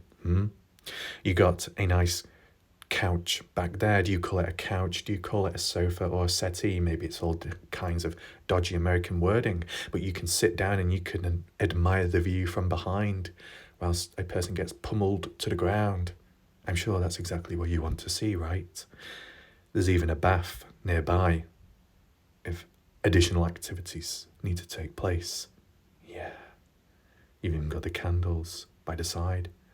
Let's hope they don't fall off and burn the fucking place to the ground. That'd be a health hazard, man. My God, do any of you remember that motel we previously looked at where those candles were bouncing precariously on the side and if they fell off, you would have been burned alive. It would have been burning your skin, all candles all over the place. But to be honest, last time I heard, Maria wanted to place the candles on my back. You sadistic piece of work. Almost like a piece of art. You're trying to demonstrate my pain and suffering in a form of expressing oneself in art. You want me to open up and paint a perfect little picture painted in blood? Is that what you really want? Wow, you're not asking for much, are you? Where's Cleo? Cleo, why don't Cleo do some artwork? Why not? Let's move on. Okay, so I don't know where we've ended up, but kind of interesting. We've got a Christmas tree, more plants. We've got a fucking stone altar on the wall. Hallelujah. Okay, all kinds of potions. Maybe this is turning into some kind of Wicca domination, witchcraft room. Cleo, it's time to step up, right? Look at that. Wow. Oh my God. This is literally like The Shining. He's going to come running down the hallway with his big axe, okay? Ashley, and speaking of horror, Ashley last night, you're tugging your hair, fiddling around with it. You want to giggle? Yeah. Well, I'm not giggling. You're saying that I'm the puppet master. Excuse me. I do not finger puppets or insert my hands into them, okay? Maybe Starchasm TV does, okay? As he's fingering those puppets, Starchasm, yeah, I know what that's alternative words for. My God, he's getting the time of his life. But I'll tell you something, Ashley. I am not the puppet master. I'm trying to do Bane. Have you not even seen Bane? No? Well, looks like Bane needs to grab Ashley and slam her through a table. Yes, you want to get slammed through a table? Yeah, WWE Recreation Center. Yeah. Hey, whatever. It's not recreation, it's performance center. Recreation, it sounds like fucking drug recovery. What the hell's this? Wood? Wes? Wow. Many doors, many openings, but where do they lead? That's unknown of. I hate to imagine where they do go. Is this a place where the shack lady would turn up? I don't know. Now, if we don't hear from the shack lady tonight, okay, I think it's very obvious what's happened. She checked out the 50 Shades of Wrath video and probably needs some time to recover. It makes sense, right? Even Ashley caught on, right? Even she was in consensus that Wrath OnlyFans, it just merely caused just more disruption, right, to people's heart health, blood levels. It'd probably, cause lots of hospital visits. Well, let's just move on. What the hell's this? Oh no, we've got some witchcraft. Is that charcoal? Or are they hairpins? Why have they got fucking hairpins? What the hell are you going to be doing to me? Are you inserting hairpins in me to turn me into you're going to turn me into the hood? You're going to put cornrows in my hair? You make me look really good? Or like character from GTA, like CJ, follow the train through? How can I be following the train when my haircut's running away from me because my hairline is going the opposite way? What are you going to do? Maybe I'll go and meet Maria with the Travis Scott Cactus Jack shoes or the Off-White designs. Oh, get the guy fucking that guy called Virgil or something. Yeah, Maria, hand me the shoes over so I can run up and catch the train. I don't know, homeboy. What are you on about? Not sure. We've got some cotton buds there to start dibbing and dabbing all over the place. Maybe you could use those cotton buds with the dip picks. The dips, maybe. What are they? Please throw away after using. Are they the razors? So if you get a bit bushy or hairy, you just fucking, just drag it down, rip all that hair off. Come on. My God. But then again, someone did mention that in the chat last night. Oh, it was Wes, wasn't it? Wes saying, are you shaved? Or are you smooth and shaved? Or are you really furry? Let me take a look. Fucking hell, Wes, calm down. My God. When Indiana is not around, Wes turns into some pure native wild wolf. My God, I'm surprised he hasn't appeared on the Discovery Channel yet. Maybe Heavy D might offer him a chance. Let's move on. Oh, we've got some kind of menu. Let's read that. Okay. No. Right, okay. Massage enhancements, because when it's done normally, it's not good enough. It needs to measure up, just like how the size does too. First of all, we have deep pressure, because deep pressure, you're going all in. The deeper you go, the harder it's felt. The deeper you go, the more warmth that's generated. Overall deeper pressure not included in the sampler. If you're a cheapskate bitch, you ain't getting it, okay? Now someone like Maria, who has standards, probably will receive it, okay? But something like deep pressure, Stoney, you're probably best taking your glasses off so they don't get crushed, right? That's $10. I'm sure a blessing super chat can cover that, right? Now we have CBD spot treatment, bliss. Ooh, yes, bliss out your massage by adding CBD treatment. Use on back, neck, shoulders, and your punchy and legs. Want it even better? Try it with warm stones. Yes, Stony herself is offering herself.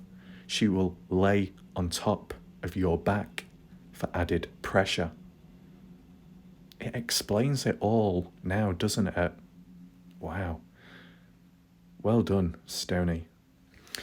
Next, we have cupping, because of course the presence of Brookie is enough to suffocate anyone if you're too close to the chest area, as we clearly saw it in my demonstration of enlarged areas, right? It can be a bit problematic. The usage of silicone cups to provide a negative pressure massage. Benefits included increased circulation to help removal of lactic acids and toxins from muscles through lymphatic system. This is a turn on. It turns you on, helps increase healing and alleviate chronic pain. Oh, the shack lady, get yourself down here right now and get those silicone cups. Oh shit, I worded that wrongly. Sorry about that, shack lady. I mean, get your cupping or whatever you call it. Yeah, $25. I'm sure that will do. Now, we have some more down here. We've got aromatherapy, your choice of an essential oil used throughout your service. Ooh, you can choose whatever oil you want. Yeah, okay. You want calm and firm skin? Organic anti-aging apricot body oil and coconut firming body lotion soothe the skin and fucking dry it raw. Dry brushing. Oh, no. You know, from last night, that vibrator, which was functional and practical, which provided what you wanted, this is the complete opposite. This is the equivalent of being left in the middle of nowhere, of losing, nowhere to go, no water. It's just dry, and you have to use a brush, stimulating that circulatory lymphatic systems to flush those toxins and reduce cellulite and improve an autoimmune function, enhances the natural detoxification and massage. Yeah. We got the nourishing scalp treatment as you drag your fingers through your hair. You're clawing and scratching as you go along, just like all the kitty cats in the chat, just like Maria Moshano, that talks about all those times of messy hair means lots of fun. Yes, fine. You know, its fast absorbing dry oil revitalizes hair while soothing your sensory and restoring hydration of all leaving mineral residue. The sinus soother. Oh yeah, pancakes. Sorry, pancakes, get here right now. My God, we got some breaking news. We got the sinus soother. Yeah, man, that's exactly what I'm looking for. You know, as I've been talking all this time, this sinus and soother is what I need.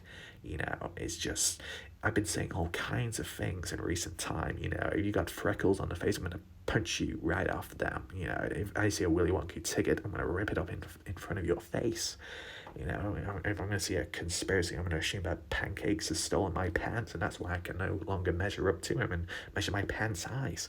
You know, I won't be surprised next time if I turn into a gorilla. You know, anything's possible. But, you know, this sinus silver combination of headache relief oil and cold stone facial massage will produce local inflammation while relieving sinus pressure. That's exactly what I want right now because my nose is filling up. You know, I really want a facial. Give me a facial right now. Is there anyone in the chat that's capable of giving me a facial? Because I need it right now. Okay. So you heard the guy talk. That's exactly what's needed.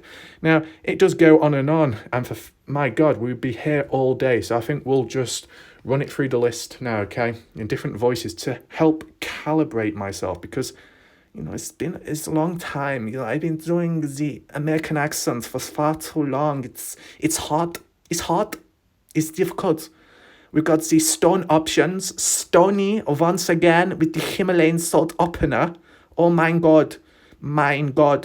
We got the warmed mineral-rich Himalayan salt stones on the targeted area, gently exfoliating creating the positive relaxing energy and reduction of inflammation, enhances the natural detoxification of massage, and then you got the bloody muscle restoration, alternating warm Himalayan salt stones and cool smooth river stones to reduce localized aches and pains. You know, if that is not good enough, you can have a facial enhancement. You know, if you want the facial enhancement, Mario Moshano Mushroom Pagano will give you a facial of a luxurious lip.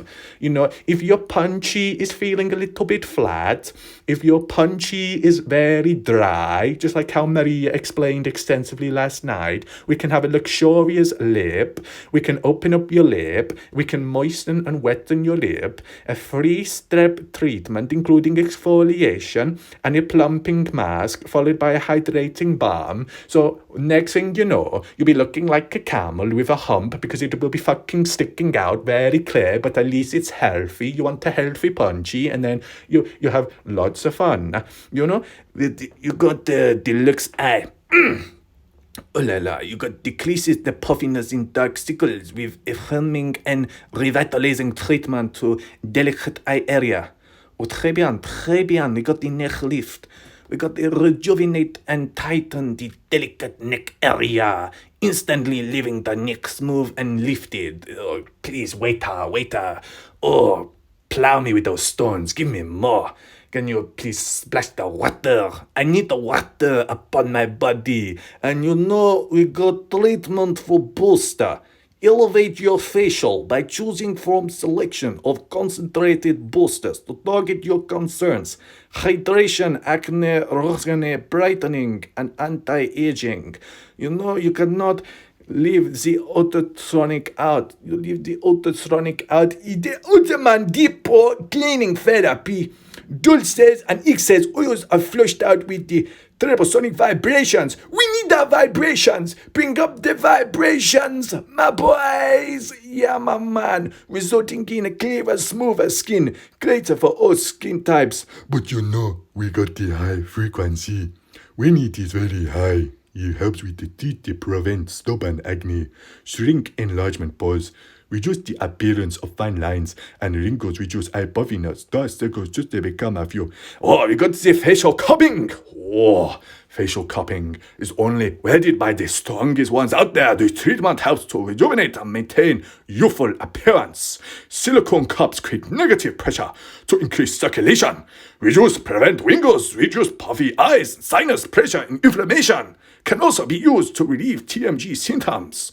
And we got the nourishing scalp treatment. Fast and absorbing dry oil, revitalizing hair, while smooth your senses, restoring hydration, while leaving minimization. I want this sound smoother. We got a combination of high with relief and oil stone facial massage, which is the inflammation while sinus pressure.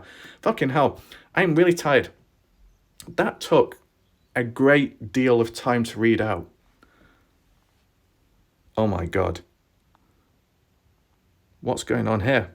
Oh no.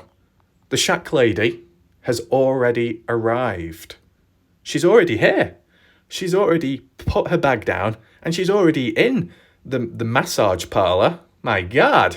I can hear sounds going on left, right and centre. What's going on in there? I think we need to try and investigate very shortly. But in the meantime, I've noticed there is an extreme amount of towels. Missy, look at all those towels. That's more than I've ever seen in a singular photo. Wow, that's very good. Shack lady, what are you doing? I thought you were supposed to be having a massage. Huh? You just drinking some tea? Chai tea? You been getting some recipes from Linda? Yeah? Okay, that's understandable. Shack lady, are you responding? You look like you're asleep. Shack lady? No, Shack lady. No, Shack lady. I think she's been poisoned by the tea at this massage parlour. Oh, this spa. Oh, Shack lady, what are you going to do? Where are you going to go? Okay, you go into the bathroom to take a selfie. My god, Shack lady, you have aged a little bit in a space of a 2-second slide. God, I think that tea's had a negative impact on you. But don't worry, you're in the right place. You can be fixed. But let's just take a look here. So we've got some elastic ties if you want to get naughty. We've got some cleanser in case you're dirty, as well as dirty-minded. We've got some cotton buds to poke about for whatever reason. We've got some mints, I don't know why. Got some mouthwash, but in a lotion bottle, so I guess you just squirt it in your mouth. Got lots of razor blades, whether you want to create some kind of torture device, extract the blades and put it on some wire, or you want to start shaving away because you've got too much fur on you. Once again, we've got the deep menu, and yeah, wow. So there you go. We've got another place here. It doesn't seem relaxing. It looks very dull and dark, right? I don't know how you'd survive there. Oh my god, what's going on here? Oh, is that the bathroom? Maybe. And we've got some like sheeting as well on the door, probably so no one can see through. Oh my god, is that a water design? No, it's just like hard marble. Okay.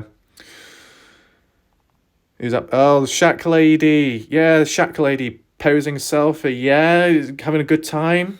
Good treatment. It's going well. Yeah, successful day. Yeah, shack lady. Good to hear.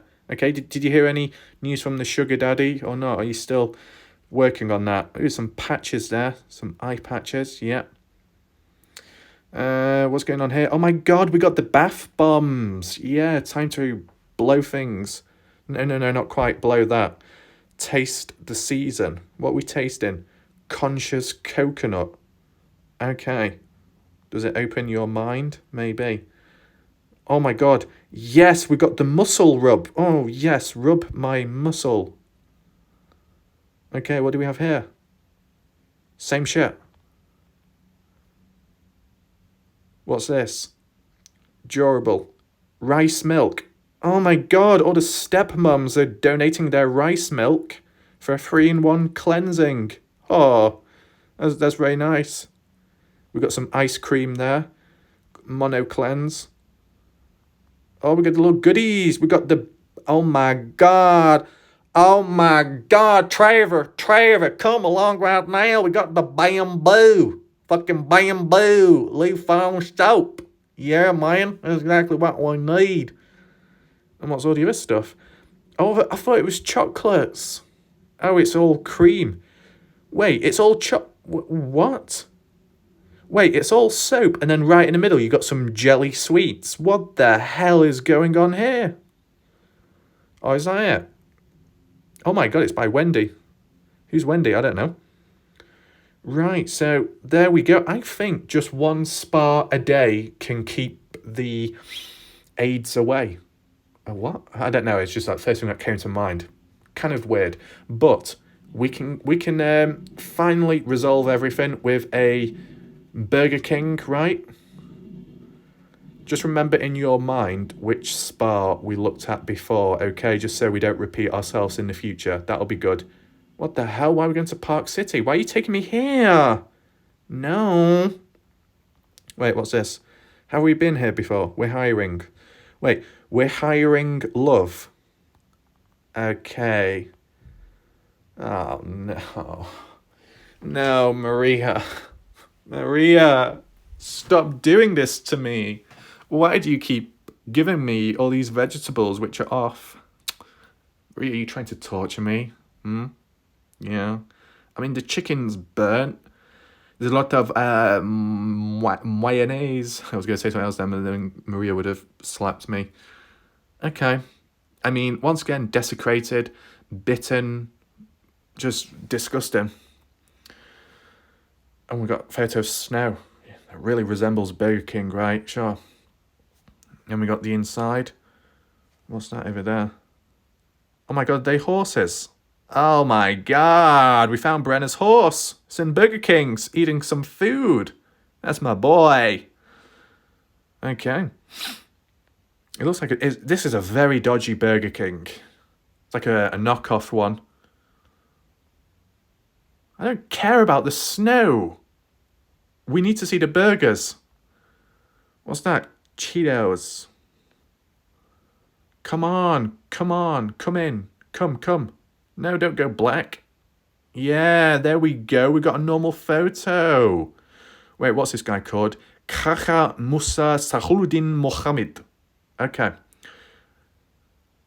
Impossible Whopper. Okay, so we've got a normal photo there. Oh, and then we go kind of downhill. Oh, what the hell's that? And that's from Burger King's. What is it?